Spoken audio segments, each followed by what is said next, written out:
Ouais, ça c'est Arnaud Madroums. Arnaud Madrouma. Doumé maintenant est victime. Ça fait plus de 20 ans. Merci Betarate Moutarto Lelisa Banzungu Anaye. Abonnez-vous. www.congomakambo.com. Il y a François Chimanga. Abonnez-vous biso tout. To finande mbumana oba finarawana. Ça c'est Arnaud Madroums. Doumé maintenant est victime yeo. To s'abonner biso tout na site ya François Chimanga. www.congomakambo.com. Abonnez-vous. www.congomakambo.com. Il y a François Chimanga. www.congomakambo. Il y a François Chimanga wetu.com. Donc mon bois qu'elle n'a bino yeyo Islatan boloke loketo identité arle notre père qui est aussi molimona bango to bois na bangulu François Chimanga oh lolo biso tout s'abonner quoi et pas à François Chimanga www.congomakambo.com identité. Mesdames et messieurs, bonjour. Bienvenue dans notre chaîne YouTube Congo Makambo TV officielle avec François Chimanga. Merci de nous retrouver encore aujourd'hui en direct de Kinshasa avec François Chimanga. Vraiment, sans trucage à Makambo Sali, convenablement, nous avons essayé de précisément à Kinshasa pour ne pas monopoliser la parole. Vraiment, dans le siège, il y a IDPS juste pour qu'on soit quelques interviews, pour qu'on interviewé et puis surtout il y a Mboka, il y a Congo, il y a parti, il y a IDPS au Balobi, les peuples d'abord. On a juste pour qu'on soit exclusivité, pour la Sabino, surtout il y a partout dans le monde, puisque Bovandi, États-Unis d'Amérique, Belgique, France, Allemagne, Hollande, pour la exclusivité, par rapport à Moka, pour découvrir vraiment Nyonso, Nakati ya émission Oyo, restez toujours branchés et surtout abonnez-vous massivement dans votre site Congo Makambo TV officiel avec François Chimanga en direct de Kinshasa yango na Kinshasa bakosa raté awa naza la Kinshasa bana so poto oyo ezali Kinshasa naza awa la Kinshasa pour la sola musala na ngai convenablement ne makambo sengi.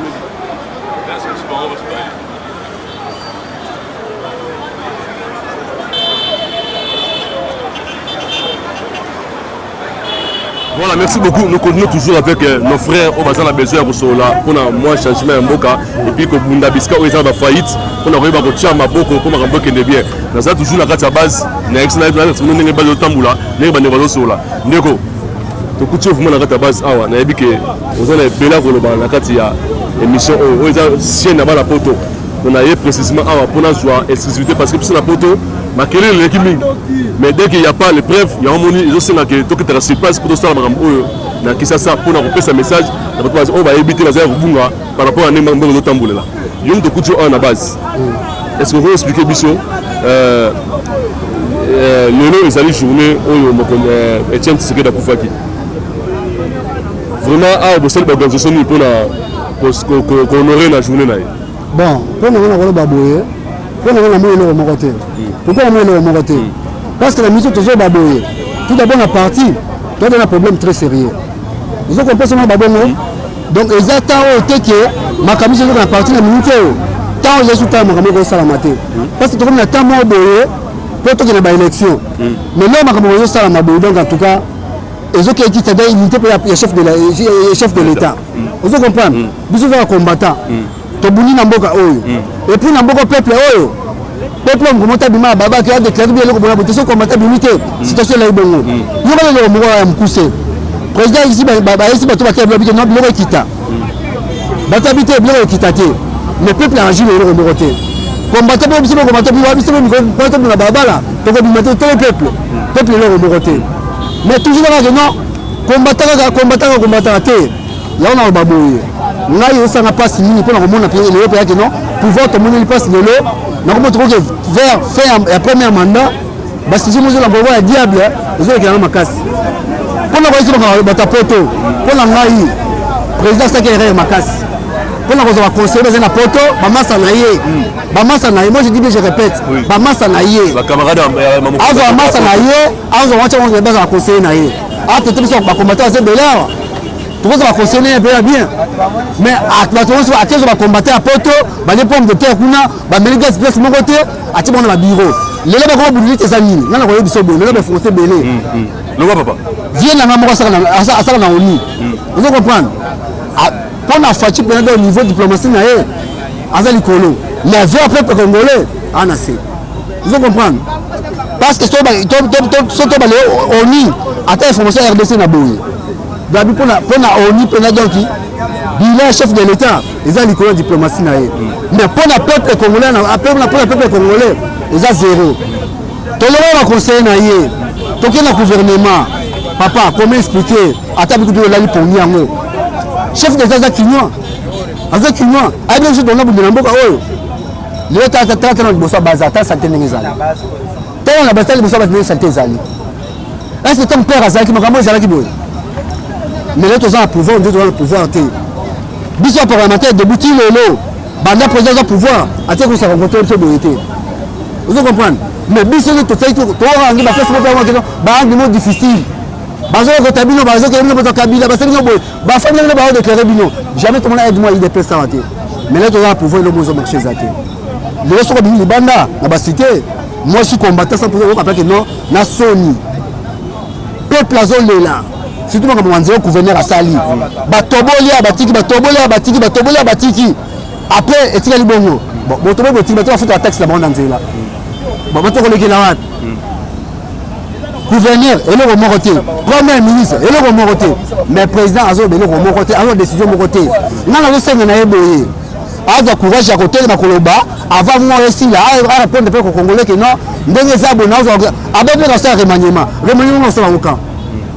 L'autre côté deuxième mois, deuxième mois, notre côté. Quand il a commencé à y essayer, ils ont mawamini. Chef de l'État se retrouvé, il y a une mazala.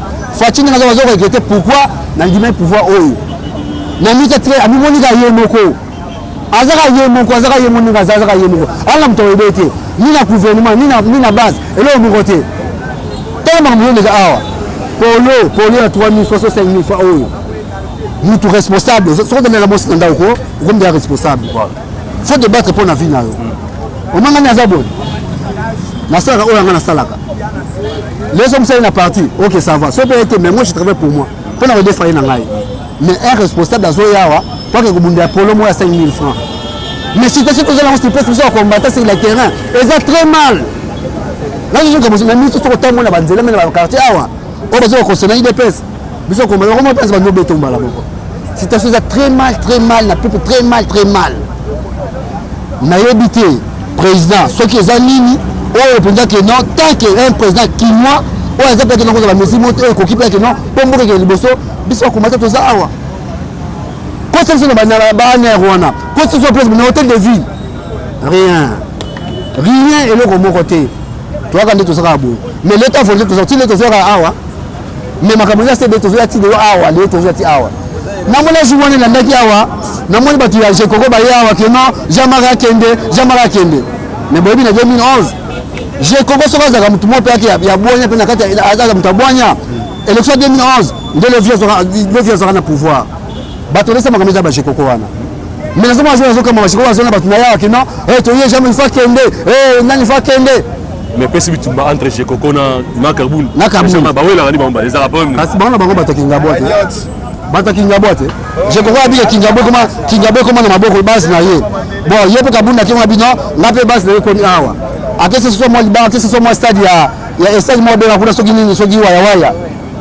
Je crois que je vais continuer à faire des responsabilités. Je vais faire des responsabilités. Les gens vont faire des responsabilités. Non, il y a des responsabilités. IDPS c'est le mot Nzambe. IDPS c'est le bundisi yango. Osola mabe.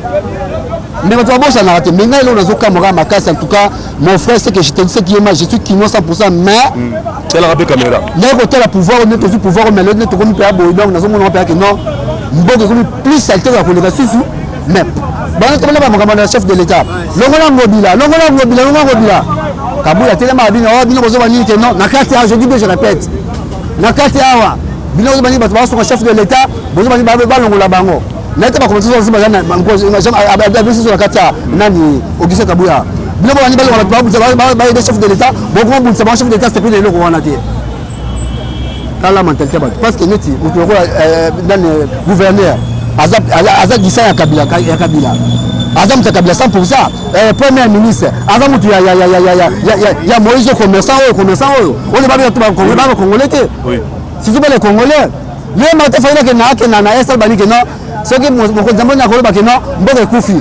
Est-ce que même habite biso biso mboka kufa banda premier pillage.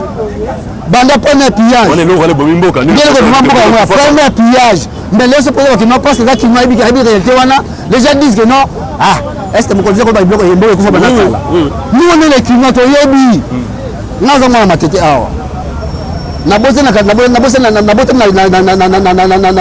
combien de choses à main na ko na matete. To yebi premier premier pillage.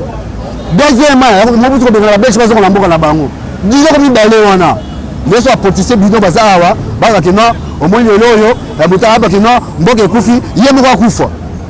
Mais vous êtes politicien. Comment vous politicien pour ces années qui retournent place moi que non gouvernement qui na faillite a décidé naé. Na moté mala le coup est à moté mabe ya mabe. O bi ko mboko. Attends nous sommes par dessus mboko té. Moté mabe c'est comme na 9%. Voilà, merci beaucoup Ndeko. Vraiment tu as bien parlé. Mais biso na mboko de fois dans la poto tous en invité sur les réseaux sociaux. Il y a tellement de mensonges, il y a tellement de vitesse, il y a bablo à partager. Yo kana biso le romoko. Au moins les réseaux sociaux.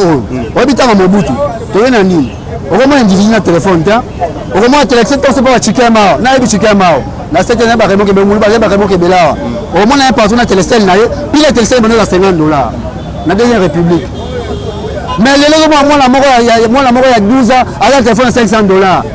Papa n'a pas à travers des landes, on fout $150. Mais moi, je fais $500. Réseaux sociaux, je vais me belé. Je vais me faire un peu de bon, l'histoire, il y a un discours Kagame a précis. Il faut poser la pluie dans la Macambouana. Il y aura un discours Kagame a lobby. Ah oui, en tout cas, nous avons encouragé en tout cas pays wana basali massacre pour la président wana. La président sont basés en Afrique, basé le Congo côté, il faut que ça ait un coup d'état. Posez-vous les questions. Posez-vous les questions. Mais ici, maintenant, qui dirige le pays? Kagame ou bien président dans les gars étiquettes? Non, Félix a dirigé RDC. C'est Félix qui dirige le pays. Les gens ne comprennent pas. D'autres gens ont un peu Félix a une idée bien. Mais l'Union européenne. Union européenne. Union européenne, mais à Bangondo, Bazosala, tout le monde va faire une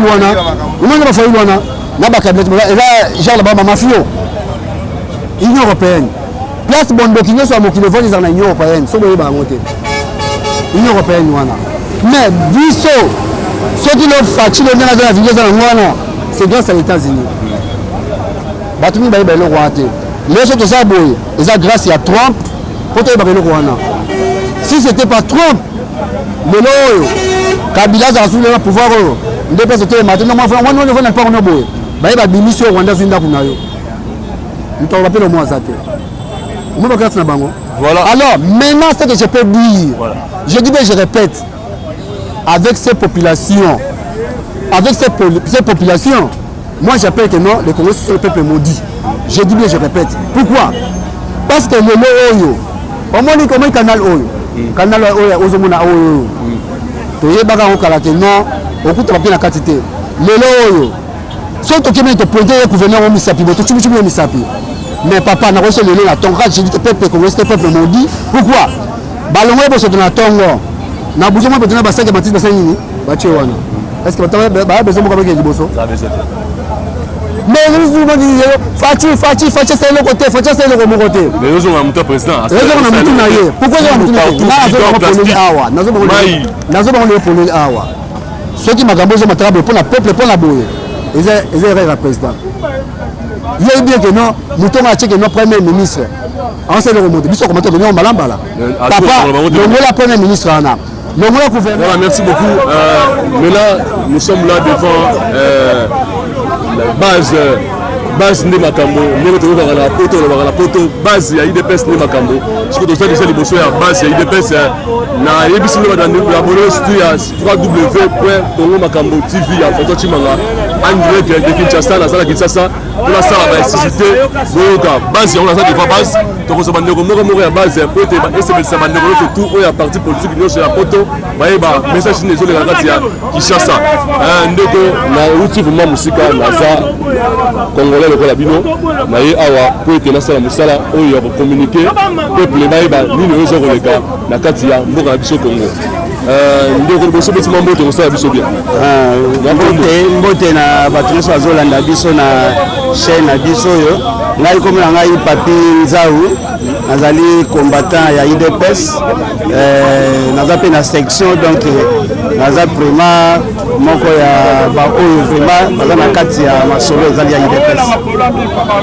Voilà, merci beaucoup ndeko tomoni Congo eza kolingana affaire Jean-Marc Kabunda oyo makambo na ye ezopesa mobulu par rapport à badémission tomoni mpe UDPS mpe bakombata basilikaki par rapport ya Jean-Marc Kabunda eza même ni expliqué biso te bon en fait eza tandana oyo banana eza problème moko nano interne au parti c'est-à-dire esika nyonso bato basangani comme un parti politique ezali structuré ezali mpe na baétat disons bacomportement oyo esengeli kolanda eza mpe na discipline ezali na statut eza na règlement d'ordre intérieur donc na ntango nyonso soki moi kobenda ezali il faut retirer baconséquence alors likambo etali ya président oyo toko ba ex-président ai Jean-Marc Kabunda ezali kaka ke ase comportaki bien ezali somme kaka ya divergence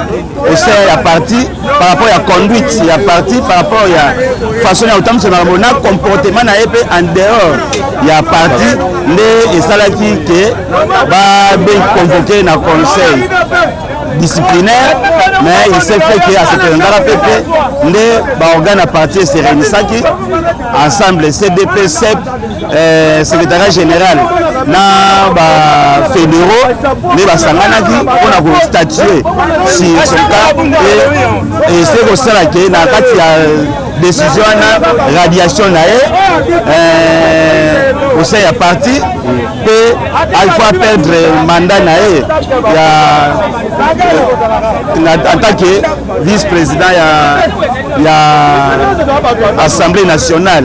Donc c'était un peu ça ce qu'on va me pousser makambo elekaki na parti. Ouais, mais ce que tant makambo eleki réponse ya mokonzi mboka Félix Antoine Tshisekedi réaction à Isaïe par rapport à Makambo. Bon, Félix Antoine Tshisekedi est chef de l'État, président de la République. Tu dis que la constitution a dit que ça y autorité la partie donc on a une décision c'est vrai.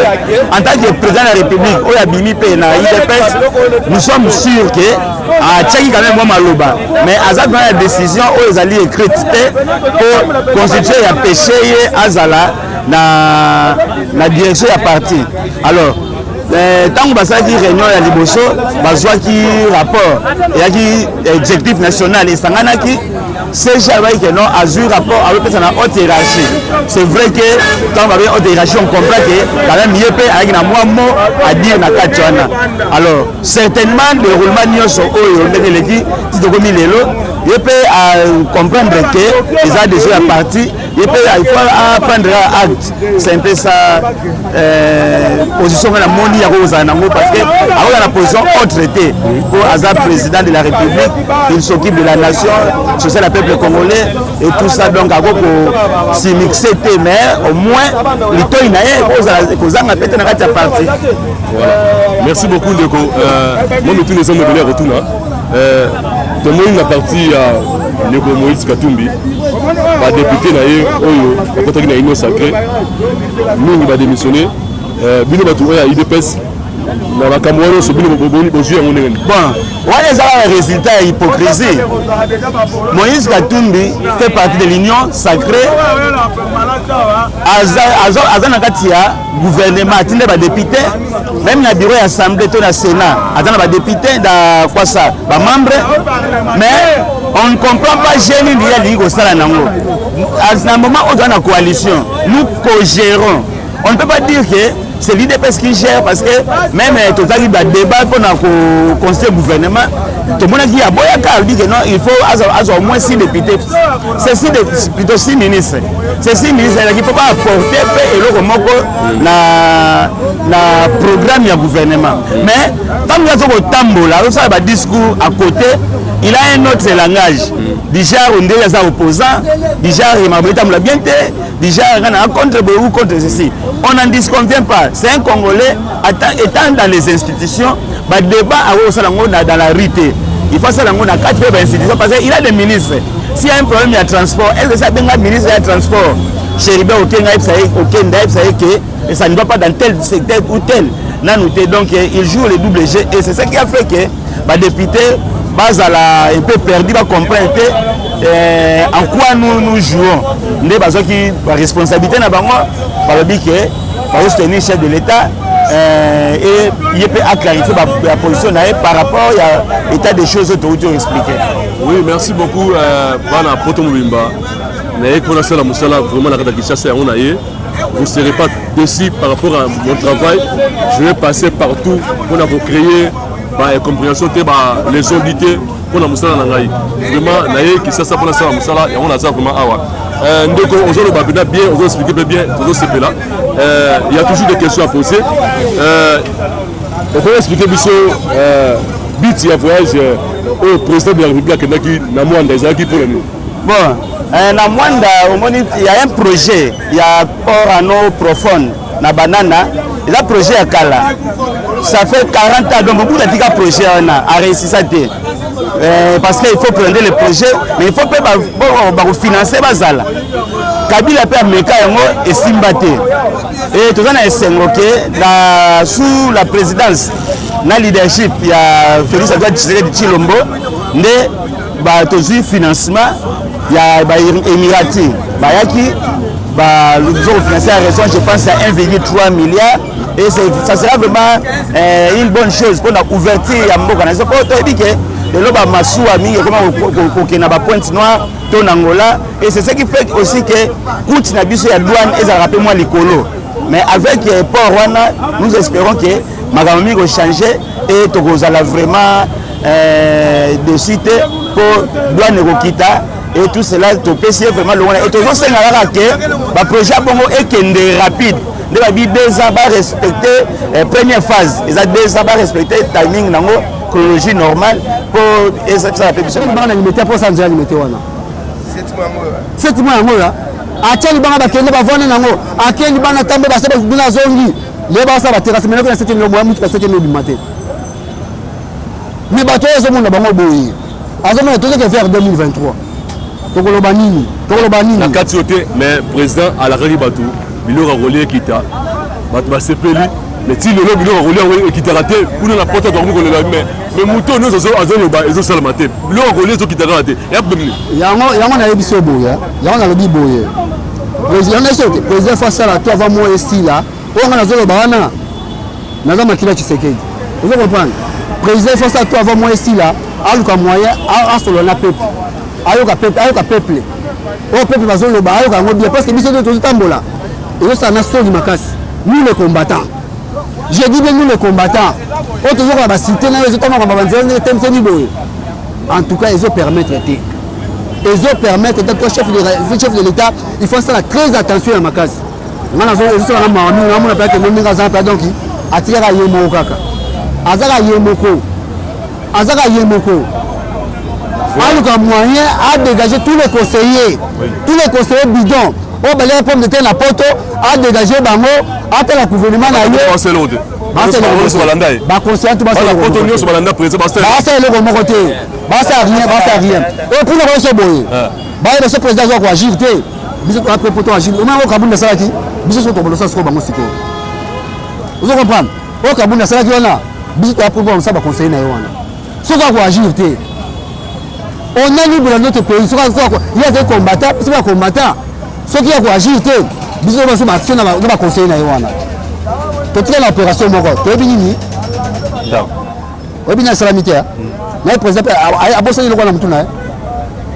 Mais toujours, place ezomata tozomona awa surtout makambo esali na parti oyo ya Jean-Marc oyo ngai mpo na ngai vraiment ezalaki tante makambo boye esalama ezalaki tante makambo esalama parce que ta tokomi na tata moya mokie ma nzambe asunga kaka tomona mingi ezoki tomo nzambe asunga kaka mais président ça c'est tout atelema asolola na pepe.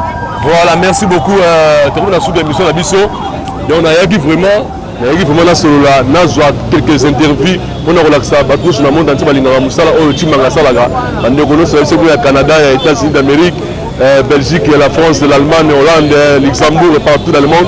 Il y a vraiment quelque chose à la moussala, on a quand même vraiment bandeko basololi, bandeko s'exprimer. Vraiment, il n'y avait pas de trucage, bandeko ya porte boso la moussala te. Bandeko ya porte boso la côté. Donc message et autre monde na bango. Les gens ont pas dit ça, on a également juste un message on a l'équipe ça là. Ce qu'il y a des places à améliorer pour bandeko à la tête pour cette opération pour bindako. Je veux dire, vraiment la 10e rue, c'est vraiment nous arrivons presque à la fin de notre mission. Je vais juste faire les dédicaces à la bientôt de retour en Belgique.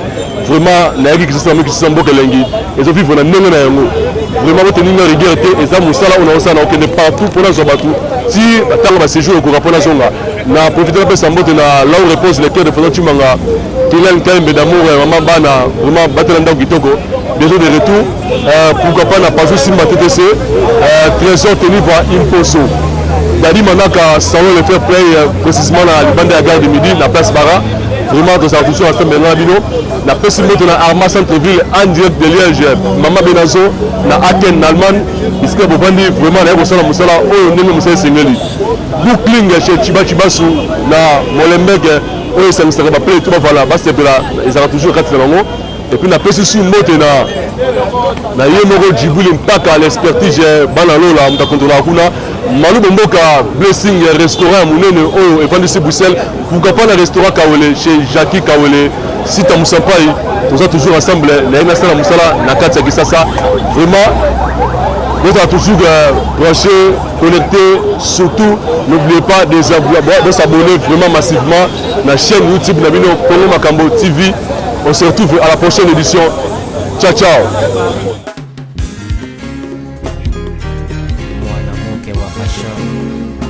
Emmène-moi au sud de nulle part où il n'existait que les sons. J'irai sauter tous les labosco sakata double gosse.